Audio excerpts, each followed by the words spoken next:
Welcome to the dark side. I am reading dark books for this vlog, not only by color but also by topics. I have Katabasis by R.F. Kuang, which is dark academia meets fantasy. Alchemized by Zenlin Yu is dark fantasy, and Silvercloak by L.K. Stephen is also dark fantasy. So let's dive into it. I'm starting with Katabasis by R.F. Kuang. It is one of my most anticipated reads of 2025 because I really love R.F. Kuang's writing, her ideas, and I'm a fan of dark academia, so this book was a must have. I'm currently one third into the book. This is how my copy looks so far. I've marked a lot of things from the plot with the little tabs, and I wrote a lot of notes, especially in the first chapter of the book. That is completely not necessary, don't you worry. This was just for myself. It is just added information about certain topics. You can read this book without Googling anything. I just added information about mathematical terms that I didn't understand, about classics that were referenced and that I haven't read yet, about philosophical concepts, things like that are not really necessary for the plot or for the book in general. I know a lot of people feared that you need to know a lot of things to read this book. No, you don't.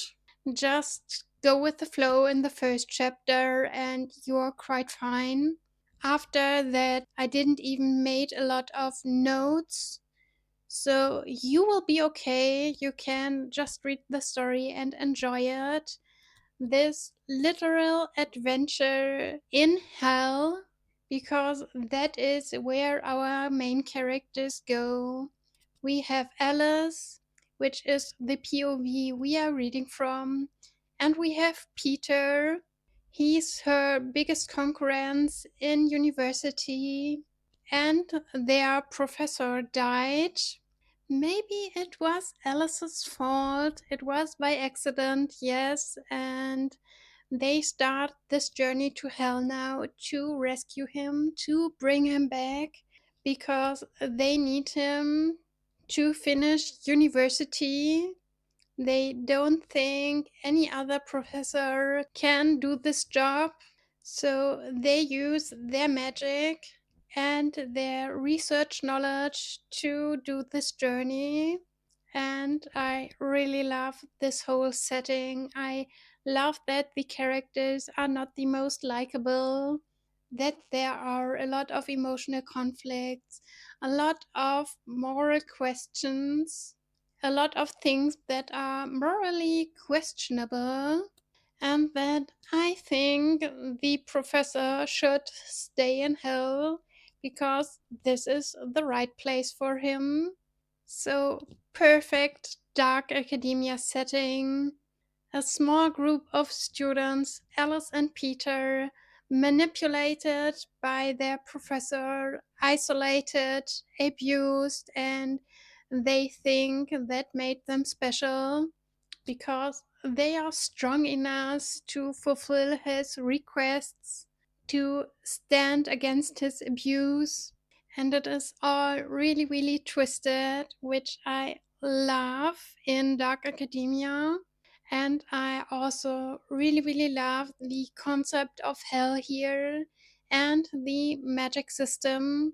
I think R.F. Kuang did a really, really good job to explain everything, to set everything up, and to give us informations little by little to understand this whole concept. At this point, one third into the book, we have explored now two courts of hell.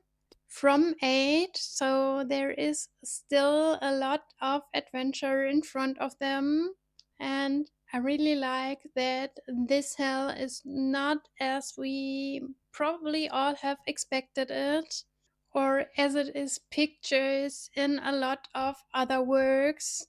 I'm super intrigued by that. I loved the first big plot twist that we had right now, and I can't wait to read more because I want to see where this all goes with Alice and Peter, especially the relationship between them. There was one big thing revealed right now, and I'm intrigued. I will continue reading now, and I will talk to you soon. I want to give you an update today to Katabasis. I'm now two-thirds into the story, and I don't know if you can. Yes, you can see it. I used a lot of tabs to mark things in here for the main characters, for the world building, for the magic system, and for our antagonist. And I'm so in love with this book, with this story. It is super entertaining, super intriguing. There is a lot to discuss with my buddy read girls, which I really love. I'm far behind with the buddy read, but that's okay. They finished the book on time in September. We have now mid October, and I'm still reading it because we have other buddy reads going on that I want to stay on track with. But I wanted to tell you before I continue today that I really, really love the representation of chronic illnesses here, especially because I have family dealing with this particular chronic illness, and it is super, super hard. It opened my eyes a bit to see this representation and reading about this chronic illness and what they have to go through. So I really, really appreciate this and love it. I love the moral conflicts. I love that we have secrets between the main characters that lead to conflicts. I love to be on this adventure with them in hell, and the stakes are really high right now, so I can't wait to continue reading today. I really can't wait to read more of the story, to explore more of hell, and to see how the character development will continue, how the relationship between Alice and Peter will change over time because it is already changing. And I can't wait to see how this story will end, if they will free Grimes from hell, if they can leave hell, and what will happen with the other persons involved in these conflicts. So I would say I will continue and I will talk to you after I finished the book. I should have finished this at the end of September. I have finished it now at the end of October, which is completely okay. No pressure. I could discuss it with my buddy read partners even afterwards. And I'm so glad that I finished the book now because I loved it. As you can see by the amount of tabs in this book, I loved the whole world building, the magical system, how hell was portrayed here. I loved the characters and especially the character development of Alice, our female main character. And I loved the Dark Academia vibes here. I'm a really, really big fan of that. The whole twisted relationships with the professor, the moral questions, the secrets, all of that was really, really good and I loved it. And I can now say, no, you don't need to read the source material, or better, the books that were mentioned in Katabasis.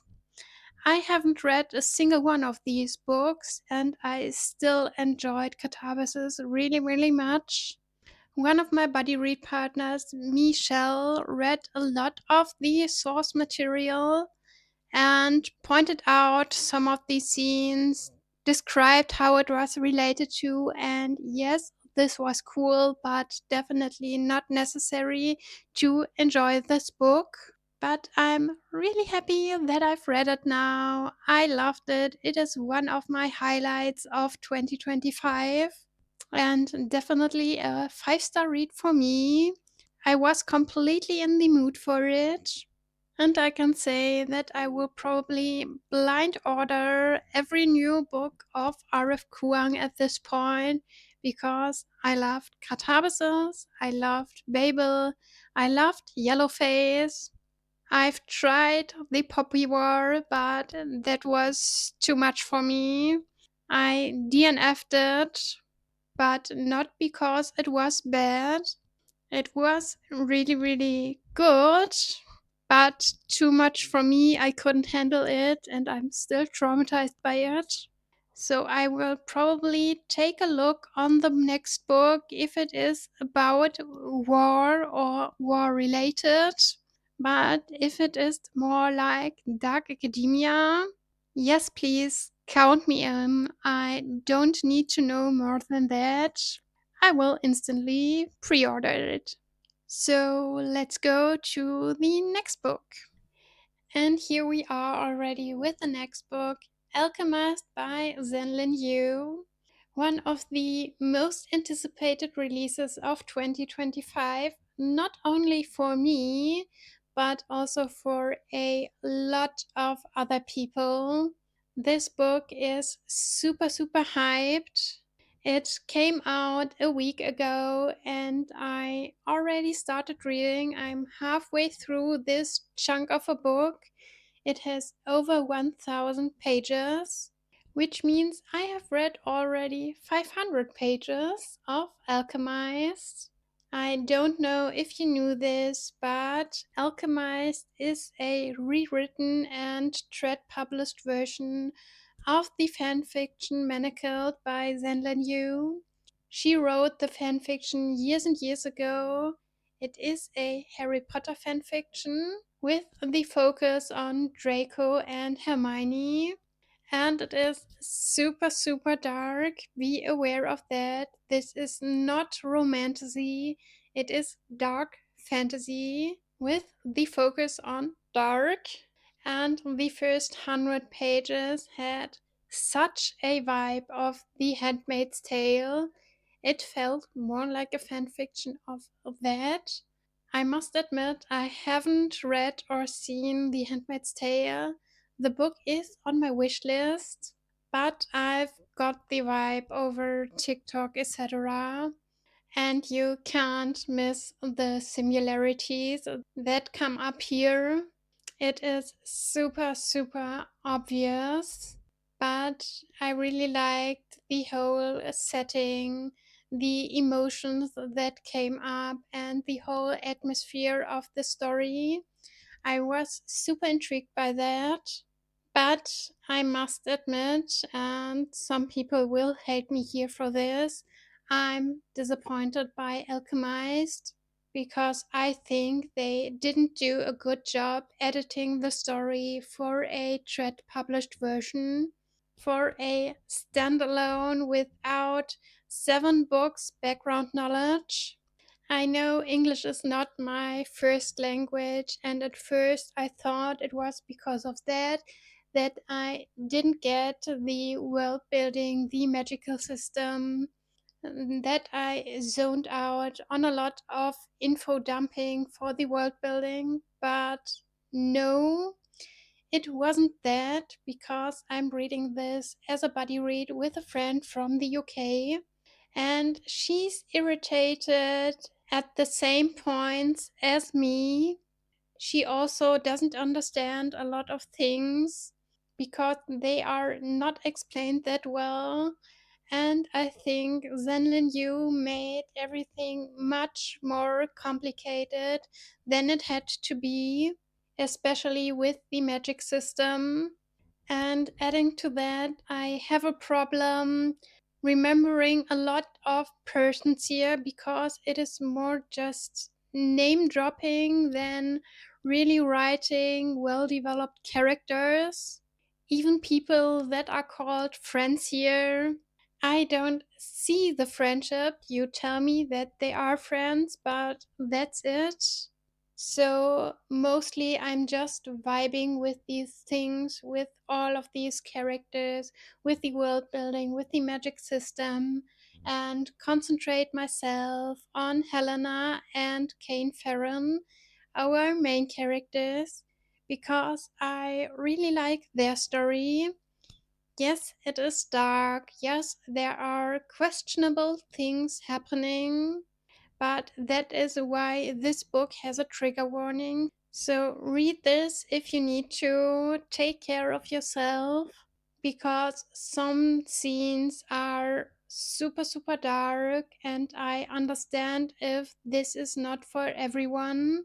And please let me know it if I say I loved these dark scenes. That doesn't mean that I loved what happened, which I don't do, obviously. It was dark and twisted and wrong, but I loved how these scenes were written because they really felt wrong. You could feel how bad it was, which is why I loved these scenes because of the writing and the atmosphere. So I really, really like how the relationship between Helena and Farron develops throughout time. I think Helena could question a bit more of Farron's behavior, could question what she thinks of him, because most of these changes are triggered by something outside.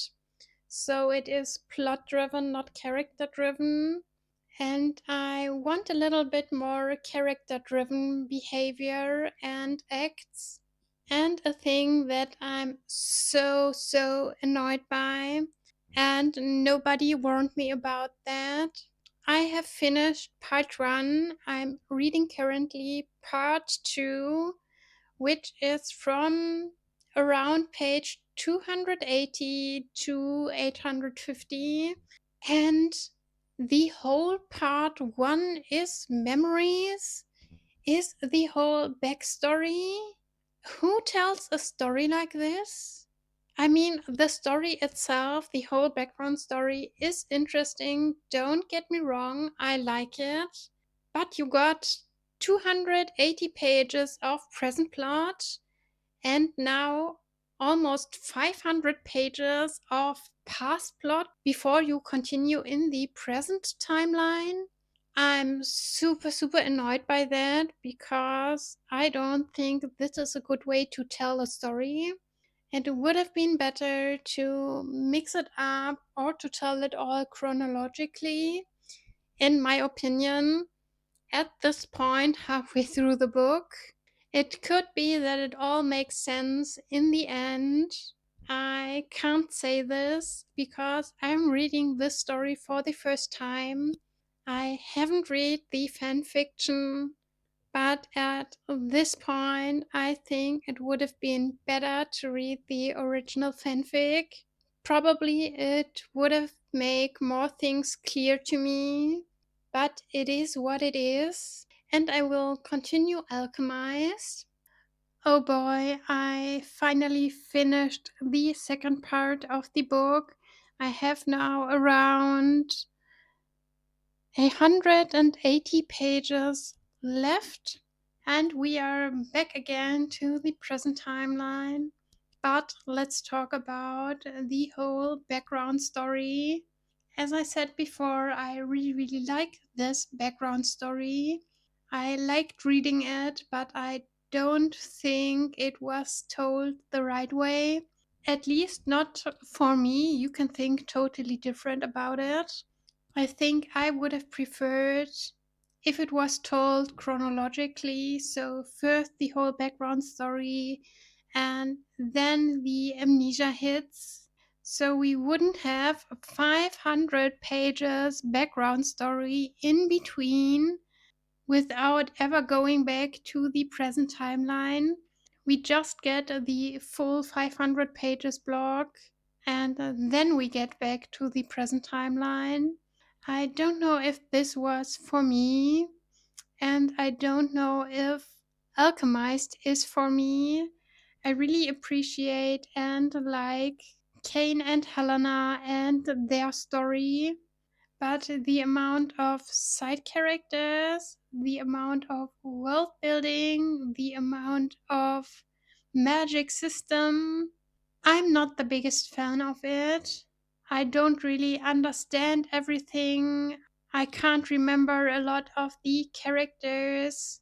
It is super hard for me to follow everything. And yes, I saw a lot of TikToks to it that this is intended, that it is called passive voice, and that it is intended that you feel like this, that you feel frustrated by the amount of info dumping, that you feel frustrated by the repetitiveness of everything that is told and that is going on because you are stuck in this situation. There is so much influence from the outside, from this war, that you can't get out of the situation. So you have the same discussions again and again. You will get hurt again and again and healed just to get hurt again. This is all intended, and that is okay. But as I said, I'm not sure that this is for me, especially not in Alchemized. But I really want to finish the book. I haven't cried yet. We will see if this will change in part 3. I know a lot of people had their hearts broken 1,000 times at this point, and don't get me wrong, what has happened here is horrible and I felt bad, but I haven't cried, probably because I don't have the emotional connection with the characters, especially the whole thing about Luke. Of course, it was awful. Of course, it was heartbreaking, but I didn't feel devastated because I don't think the friendship between Helena and Luke was portrayed in a good way. It was always told that they are friends, best friends. I haven't seen it, and that made it difficult for me to really feel this friendship and to feel the emotions in the end. But I'm curious what will happen now in the last part of the book. I have some hopes, but I don't know if we will get a happy end here. My gut says no, and I'm prepared for a sad end, so we will see about it, and I will tell you what I think about the last 180 pages after I finished the book. I finally finished Alchemized. I was also very, very behind on this buddy read with Michelle, but here I am. I want to show you the sprayed edges again before we come to the book and how I liked it because meh, I'm not the biggest fan of it. It was an okay read for me, which doesn't mean that the book was okay, because I think the book was really, really good, and that this is probably a 5-star read for everyone that is completely into the writing of Zenlin Yu. But I'm not the biggest fan of it, which is why it was just okay to me. I didn't like some choices Zenlin Yu made here, how she structured her plot. It was a very, very devastating and sad story, but I haven't cried once. So I can't say it didn't reach me on the emotional level as it was supposed to, because I saw a lot of people crying here and I understand why. I just didn't feel it while reading the book, and I don't know what I should think of the ending of Alchemized. Was it realistic? Yeah, absolutely.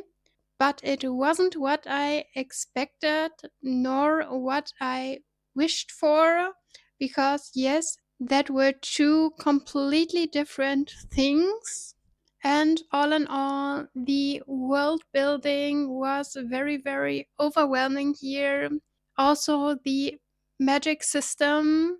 I haven't understood a lot of these things. And yes, I saw that was all intended, that it should add to the passive voice of this book and to the whole vibe of the story. But I'm not the biggest fan of it. And probably I would have liked it more as the original fanfiction Manacled, because there we had 7 books of backstory where everything was explained, where we had the magic system already integrated, and then you can base a story on all of that knowledge.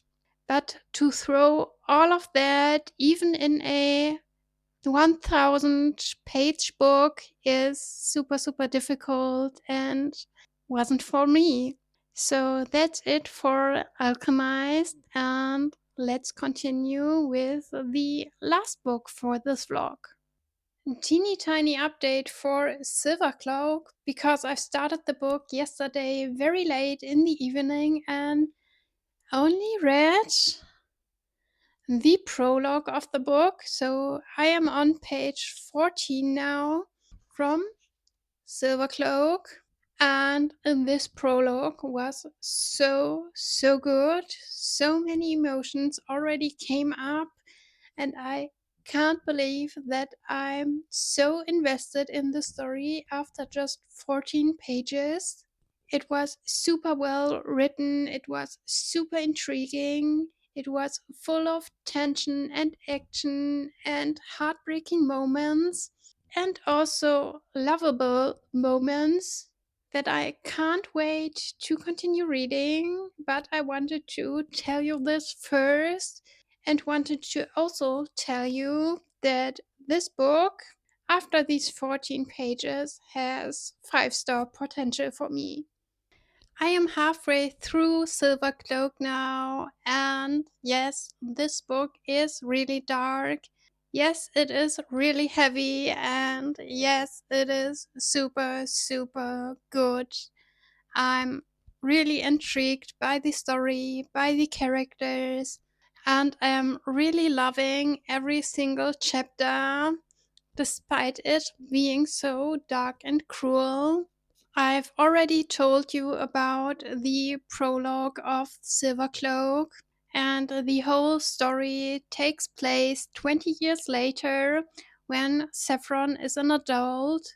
She joined the Silvercloaks, which is something like the police of this world, and she wants to bring the Blood Moons down, because the Blood Moons, a gang like the Mafia, was the one that killed her parents. And she gets the opportunity now from her boss to go undercover. Nobody else knows about this. She should join the Blood Moons, should gather information, and should destroy them from the inside. So Saffron has no other choice to say yes to this. And to set the vibe, the first thing she needs to do to join the Blood Moons is to kill someone. So, yes, it gets bloody, it gets cruel, and it gets really intense. But I'm loving that it is so intense. And I'm also loving that we had a hint of a romance here at this point. And my hopes are high that Levin is not the bad guy that he is on the outside, because on the outside he is the sun's boss of the Blood Moons. He is super cold, super cruel, but on the inside, maybe he's one of the good guys and also wants to destroy the Blood Moons. There is a vibe here. I can see this happening, and I'm loving that Saffron sees the opportunity here to take this more human side of him, to get informations from him, to get closer to him. And I can't wait to see what will happen in the rest of Silvercloak. The stakes are really high in this book. So I would say I will continue reading today and I will talk to you after I finish the book. I am back with an update for Silvercloak because I finished the book yesterday in the evening, and I said after the prologue that this is 5-star potential. No, it is not 5 stars in the end. It is more 3.5 stars. There were a lot of things that annoyed me throughout the book, especially Saffron's behavior here. It was so naive and dumb sometimes that I can't believe she isn't catched in her undercover mission, and that she always gets out of suspicious situations. It is just unrealistic to me. And I rolled my eyes so many times, not just because of this behavior, but also because the prophecy she had in the beginning of the book was mentioned so many times. And she is basing her own decisions on that. So if she's in a difficult situations, she thinks about the prophecy that it needs to end like this, and that this ending, because it has to be like this, justifies everything she does here. And I don't think that this is the case. I don't think that a prophecy should justify these things. So I had a really big problem with that. And I also rolled my eyes a lot about the Lost Dragon Tale books that were mentioned a lot. These are children's books that Saffron read as a kid, and they are mentioned so many times that you could make a drinking game out of it. I didn't because I don't drink, and that would lead me to hospital here, but I wasn't a fan of it because the books weren't really important to the story.